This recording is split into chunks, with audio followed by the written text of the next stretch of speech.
లెక్క చేయకుండా వీర పడుగు బలహీన వర్గాల కోసం పెద్దోన్ని కొట్టి పేదోనికి పెట్టేటట్టు తత్వం ఉన్న పండగ సాయన్న వారసులందరికీ కూడా నేను హృదయపూర్వక నమస్కారాలు తెలియజేస్తా ఉన్నా. ఇక్కడికి వచ్చేసిన పెద్దలు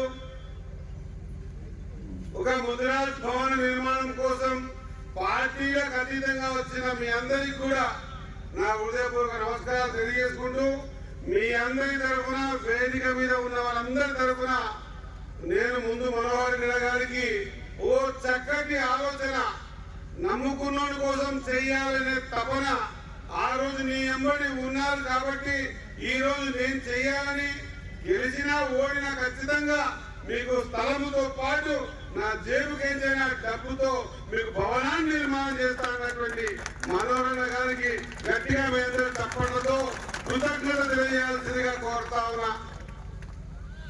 నేను ఇంతకుముందే అడిగింది కాబట్టి మాట్లాడేటప్పుడు చెప్తా కానీ ఒక మాట ఇది మాట ముగిస్తా.